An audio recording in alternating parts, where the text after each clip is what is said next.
সকাল থেকে মাথা তুলতে পারছে না নিশি। তার প্রেশার লো হয়ে যাওয়ার কারণে শরীরও দুর্বল লাগছে। বাসায় এতগুলো মানুষ, কারো ইচ্ছে হচ্ছে না নিশিকে একটা ডিম সিদ্ধ করে দিতে বা স্যালাইন বানিয়ে দিতে। নিশি তার স্বামী রাব্বিকে ফোন দিয়ে তার শরীর দুর্বলের কথা জানালে রাব্বি অফিস থেকে বিরক্তি সুরে বলল, তুমি উঠে কিছু খেয়ে নিতে পারছো না যে? আমাকে বললে আমি অফিস থেকে কি করব? চত্বর সব। এই বলে সে ফোন রেখে দিল। বসার রুমে তার শাশুড়ি রাজিয়া বেগম বসে আছে, সাথে শ্বশুর করিম সাহেব। নিশি স্যালাইন খাওয়ার পরও মাথা তুলতে পারছে না, আবার গিয়ে শুয়ে পড়ল। নিশি ভাবতে লাগলো, বিয়ের আগে যখন ওর একটু খারাপ লাগতো তার মা কিভাবে তাকে যত্ন করে বিছানায় এনে খাওয়াতো। সে বিরক্ত হতো, কিন্তু শ্বশুরবাড়িতে খাওয়ানো তো দূরের কথা, কেউ সে জিজ্ঞেসও করে না কেমন লাগছে, যেন কোনো অপরাধ, অসুখ হওয়া। নিশির শরীর কয়েকদিন ধরেই খারাপ লাগছে, তাই সে মায়ের কাছে যেতে চেয়েছে। কারণ অসুস্থ হলে মেয়েরা শ্বশুরবাড়িতে মায়ের অভাবটা তীব্রভাবে বুঝতে পারে। কারণ ঘরের বউদের কেউ সেবা করার প্রয়োজন মনে করে না, বউরা বাধ্য অন্য কারো অসুখ হলে তার সেবা করার। রাব্বিকে নিয়ে নিশি ওর বাপের বাড়ি যাওয়ার কথা বলেছিল, কিন্তু নিশিকে ওর শাশুড়ি যেতে দেয়নি। বলেছে, এগুলো অসুখ না, সব অভিনয় করছে, এখানের কাজকর্ম ফেলে বাপের বাড়িতে গিয়ে উঠে বসে থাকার জন্য, আর কিছু না। এখানে আমাদের রেঁধে বেটে কে খাওয়াবে? সে বাপের বাড়ি গিয়ে বসে থাকলে? কেন, আমি আসার আগে কি আপনারা না খেয়ে থাকতেন? আর কথা বাড়াচ্ছ কেন? যাও। কাল রান্না করা আছে, তাই নিশি শুয়ে আছে। একটু পর রাজিয়া বেগম এসে বলল, সারাদিন শুয়ে আছো কেন মহারানীর মতো? তোমার বাবা কি 4টা কাজের লোক পাঠিয়েছে? মা, আমার খুব দুর্বল লাগছে, মনে হয় প্রেশার লো হয়ে গেছে, তাই শুয়ে আছি। আর রান্না তো করাই আছে। ঘরে তো খাবারের অভাব নেই, খাও। তখন আবার মানুষজন বলবে আমরা বউকে খাওয়াই না। উঠে ডিম খেয়ে নাও, আমাদেরও দাও, খাই আমরাও। বাবা, আমি মাথা তুলতে পারছি না, কিভাবে খাবো আর খাওয়াবো? শুয়ে আছো তাই বেশি খারাপ লাগছে, উঠে কাজ করো, ভালো লাগবে। নিশি দীর্ঘশ্বাস ফেলে।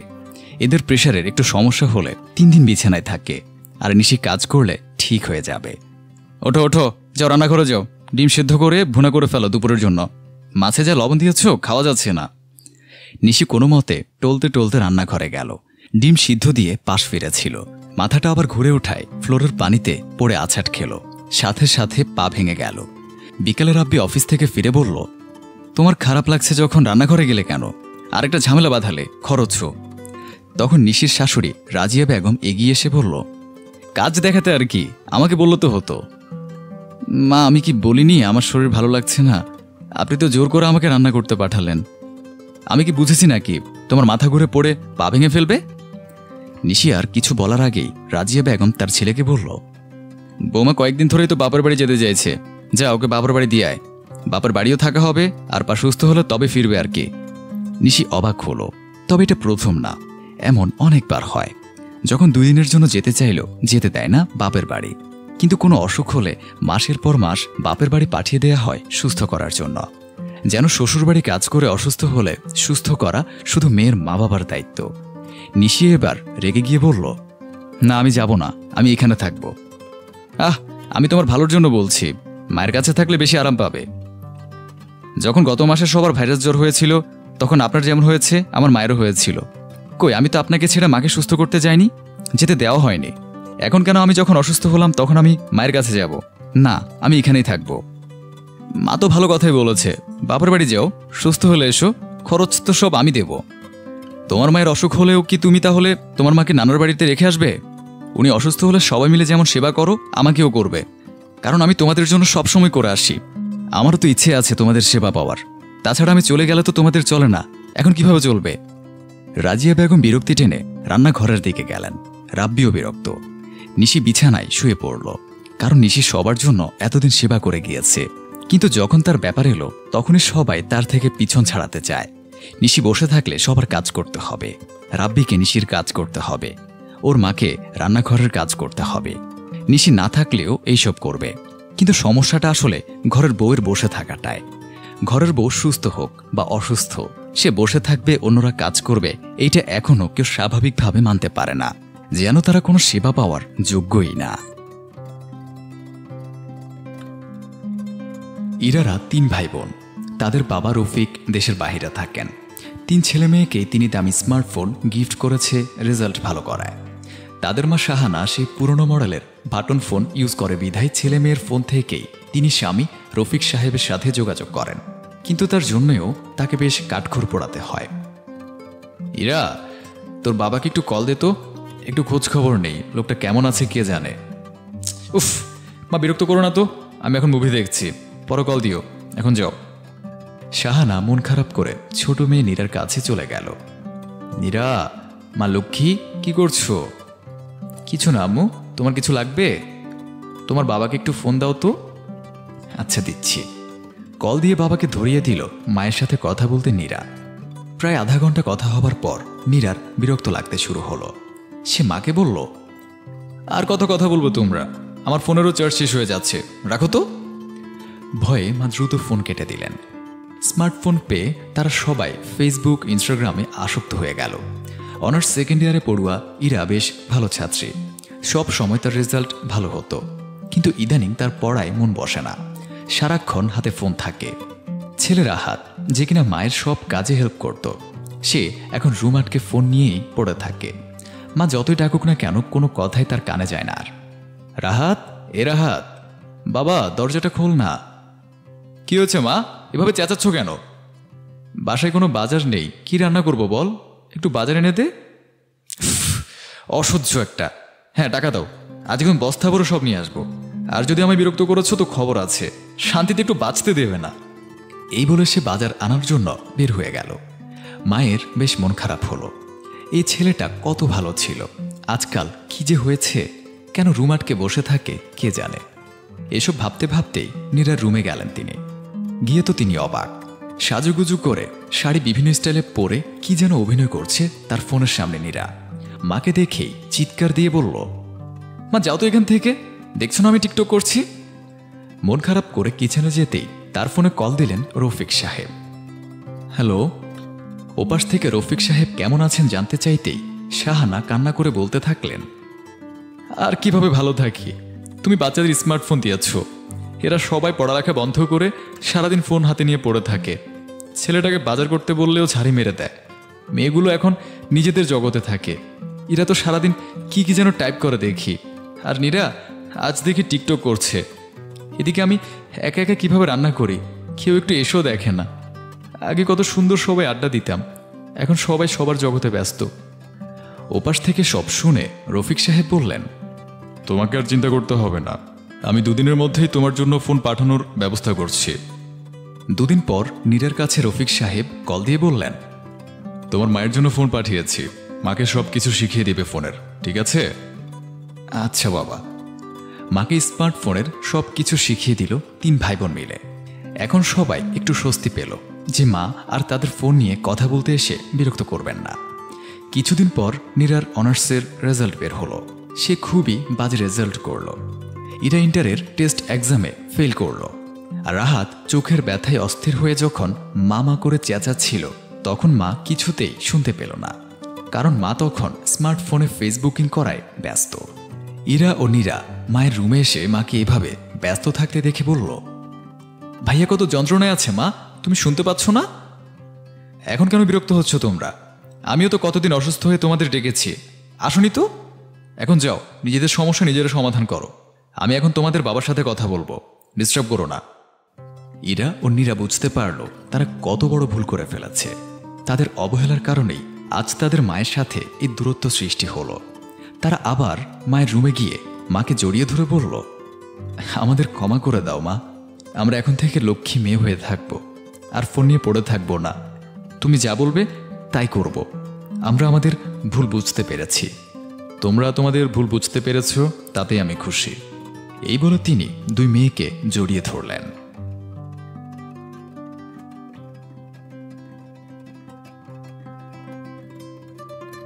দুলাভাই, আপনার একটু লজ্জা করে না? বউ আর শালারটাকে বসে বসে খাচ্ছেন বলে? লজ্জা পাবে তো দূরে থাক, গোশত কম আছে দেখে নবাবের মতন আরো গোশত যাচ্ছে, যত সব বেয়ারা লোকজন। নিজের চেয়ে বেশ কয়েক বছরের ছোট শ্যালকের মুখে এমন কথা শুনে লজ্জায় মাথা নুয়ে ফেলে সেলিম। করোনার প্রথম উৎপাতে তথা গত লকডাউনে চাকরি হারায় সে। এই অবস্থায় বৃদ্ধা মাকে নিয়ে তার একমাত্র আশ্রয় চাকরিজীবী স্ত্রী আফসানার কাছে। সেলিম যে বসে বসে খেতে ইচ্ছুক তেমন কিন্তু নয়, চাকরি হার হামেশাই খুঁজে যাচ্ছে সে। কিন্তু চাকরির বাজারে কি আর মূল্য পাওয়া এত সহজ কথা? তারপর আবার দুদিন পর লকডাউন, শাটডাউন, কত কি। ক্ষমা করবে তন্ময়, আমি আসলে খেয়াল করিনি। নত নজরে কথাটা বলেই ভাতে পানি ঢেলে উঠে চলে যায় সেলিম। তার চোখ জোড়া টলমল করছে অশ্রুতে। ইচ্ছে করছে বুক ভাসিয়ে কেঁদে আল্লাহকে জিজ্ঞেস করতে কেন তাকে এমন অসহায় করে দিল। পুরুষ মানুষ কাঁদতে মানা, চোখের অশ্রু তবে চোখেই থাক। জীবনে কোনোদিন অপদস্থ হতে হয়নি তাকে। এই ছেলেটা শাশুড়িমা কত সম্মান সমীহ করত আগে, চাকরি হারাতেই যেন এক একজনের খোলস খুলে পড়তে লাগলো। সেলিমের মা সেলিনা জোয়াদ্দার শয্যাশায়ী প্রায় 3 বছর হবে। তারপরও কখনো নাখোশ হননি আল্লাহর উপর, বা কষ্টের মলিনতা তাকে ছুঁতে পারেনি। বরং সব সময় আল্লাহর কাছে শুকরিয়া করতেন এত ভালো পুত্রবধূ বেআইন পাইয়ে দেওয়ার জন্য। আগে কত সোহাগের সাথে মধু মিশিয়ে কথা বলতেন রাবেয়া বানু, আর এখন কথার আগেই ধমকায়।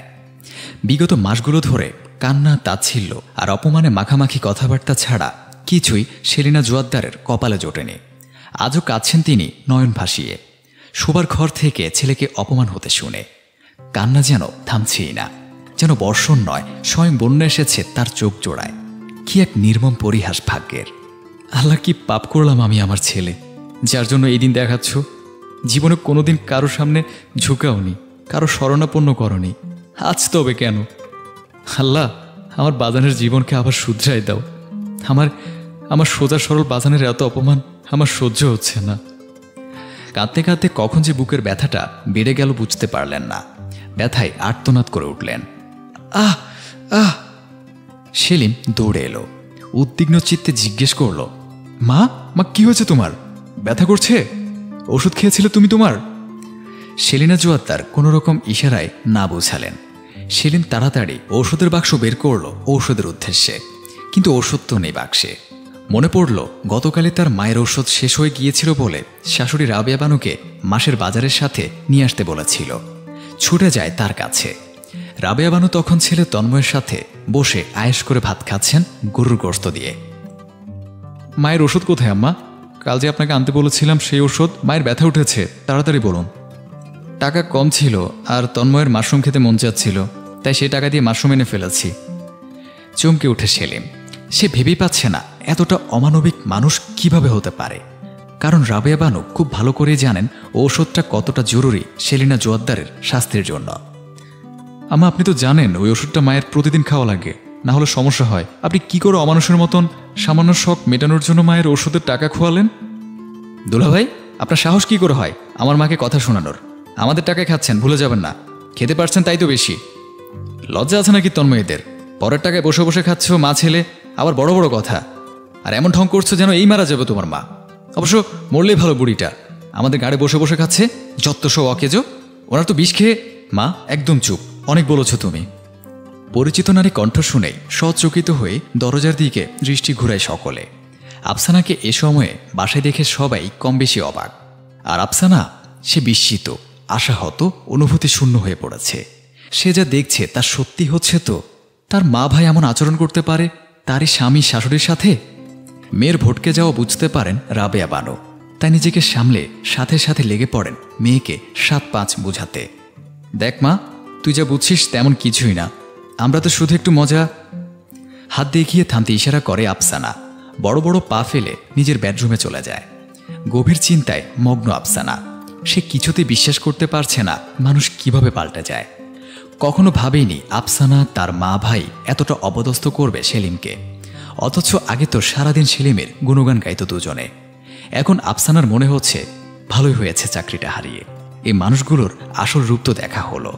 সেলিনা জোয়াদ্দারের ঘরে আসে সবাই আফসানার ডাকে। রাবেয়া বানুর মুখশ্রীতে লজ্জা ভাব, তন্ময়ের নত চোখ আর সেলিমের ব্যথিত মন। আমার কাল দুপুরের মধ্যে তোমরাই বাসা ছেড়ে চলে যাবে। তোমার ছেলের তো অনেক টাকা কামাই করার হেডং হয়েছে যে সে আমার স্বামীকে দেখায়। সেই টাকাতেই থাকুক এখন তোমাকে নিয়ে। এসব কি বলছিস আপু? 1000-5 টাকা মাইনেতে আমি কোথায় যাব মাকে নিয়ে? হ্যাঁ রে আফসানা, তুই সামান্য কথা এমন করছিস। আমরা তো মিথ্যে বলিনি, তোর জামাই তো আমাদের টাকাতেই খাচ্ছে, পরের জন্য মাকে ছেড়ে দিবি? উত্তেজনা ও চিন্তা দেখা যায় রাবেয়া বানু ও তন্ময়ের চেহারাতে। বিদ্রুপার্থে হাসে আফসানা। ভুল বললে, আমার স্বামী শাশুড়ি তাদের নিজেদের টাকায় খাচ্ছে। যেদিন কবুল বলেছিলাম সেদিন থেকে তার আমার বিষয়টা গুছে গিয়েছিল। আর তুমি কোন মাটি দিয়ে তৈরি? আজ তোমার বড়ই বোঝা মনে হচ্ছে আমার পরিবারকে। কই, যখন তুমি তোমার স্বামী সন্তান সহ আমার আর আমার স্বামীর টাকায় খেতে, তখন নিজেকে বোঝা লাগেনি? আমার আর আমার স্বামীর বাসায় থাকতে এসেছিলে, এমনকি এখনো তুমি এখানেই থাকছো, তাতে বোঝা মনে হয়নি নিজেকে? বিষ খেতে মন চায়নি? আমার বিয়ের 4 মাসের মাথায় তোমার পাথর হয়েছিল পেটে, তখন চিকিৎসার টাকা দিয়েছিল কে? ভুলে গেলে এত তাড়াতাড়ি? আর তুই তন্ময়, তোর লেখাপড়া ধ্বংস হতো যদি মানুষটা ভর্তির টাকা না দিত, কারণ তখন তোর এই বোন চাকরি পায়নি, পেতও না যদি নিজে কাজ না করে আমাকে পড়ার সময় না দিত এই মাতুল্য নারীটি। আর এই মাটির মানুষ যদি আমায় সাহস না জোগাতো, সাথে না থাকতো, তোরা আজ রাস্তায় থাকতে আমার স্বামী শাশুড়ি জায়গা না দিলে। আর কি বললে, পরের জন্য মা ছেড়ে দিব? ওরা পর নয়, আমার পরিবার, আমার আপনজন। নিজের এক পরিবারের বিপদে যদি ঢাল হয়ে পাশে দাঁড়াতে পারি, আরেক পরিবারকে একা করব কেন? তাও সেই পরিবারের সাথে, যাদের সাথে আমার শুধুই আত্মার সম্পর্ক, রক্তের নয়। তবুও প্রতিটি কদমে আমার পাশে ছিল। তোমার মস্তিষ্ক বোধশক্তি পৌঁছে গেছে যে মানুষগুলোর জন্য ভালো আছো তাদের সাথেই। ছি ছি ছি ছি। মা ভাইকে ধিক্কার জানিয়ে হন হন করে নিজের ঘরে চলে যায় আফসানা। যাওয়ার আগে শাশুড়িকে শুধু অশ্রুসিক্ত নয়নে বলে, আমাকে ক্ষমা করবেন মামুনি। আফসানা বিষণ্ণ মনে ঘরের ভেতরে বসে আছে। সেলিম তাকে আলতো স্পর্শে জড়িয়ে ধরে বলে, আমি সত্যি ভাগ্যবান তোমার মতো স্ত্রী পেয়ে। এখানে আমাকে মহান বানানোর কিছুই নেই। স্বামী স্ত্রী একে অপরের পরিপূরক। স্ত্রীর ঢাল যদি তার স্বামী হতে পারে, তবে স্বামীর অসহায় দিনগুলোতে স্ত্রী কেন তার দায় নিতে পারবে না? স্ত্রীর উত্তরে মন ভরে যায় সেলিমের। আজ সত্যি মনে হচ্ছে সেলিমের যে তারা একে অপরের পরিপূরক।